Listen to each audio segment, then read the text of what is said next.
Now another common scenario which happens frequently on the street is a haymaker punch. Someone is trying to throw this big looping punch at you. So now let's learn how to deal with that.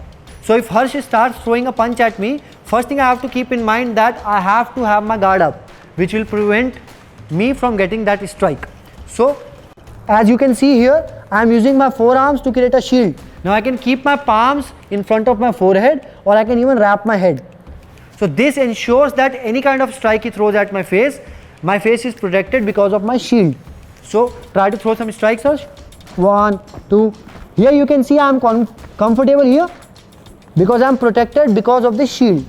So as soon as I feel that Harsh is about to throw a strike, bring your shield up and go close to the person. Once you are close to the person, you can start clinching them.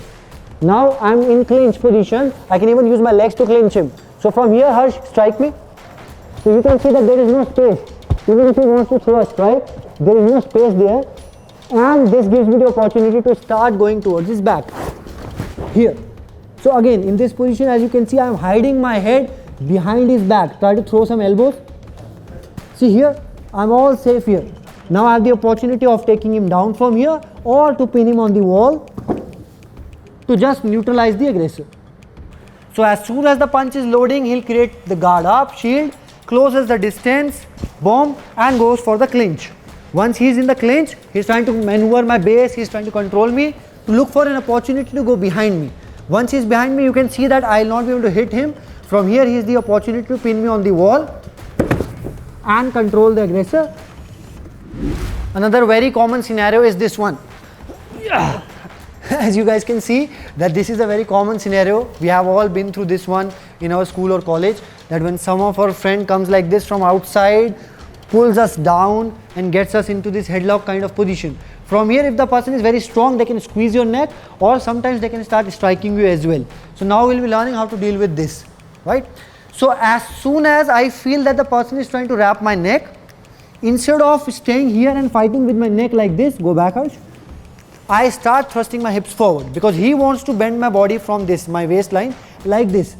But if I keep my hips thrusted forward, he'll not be able to bend me from there. So go, Harsh, get the neck. See how I just thrust my hips? So bend me. Just me keeping my hips forward, thrusting. I'm not fighting with my neck, remember. I'm fighting by thrusting my hips forward. Now the other arm, which is behind him, comes from between our heads, and I find the ridge of his nose like this.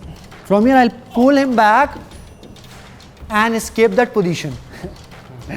Now that point is very sensitive, so you have to be very careful when you're training this with your training partner. Don't go very hard. It's just that you have to keep it here and start circling. Sometimes they'll fall away from you. Sometimes they'll come under your armpit, from where you can start choking them with a guillotine choke. Harsh will be demonstrating the same technique. So I will come to grab the head, but he's thrusting his hips forward. Here you can see that even if I try hard, I'll not be able to bend his waist.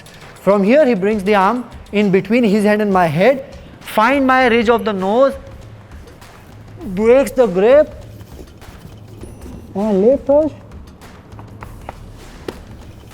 and finishes the choke. When I'm tapping on him like this, that is a trigger that I'm letting him know that he should let go because the choke is tight. So make sure that you're giving a good feedback to your training partner by tapping on them, and they have to respect that by letting you go right away.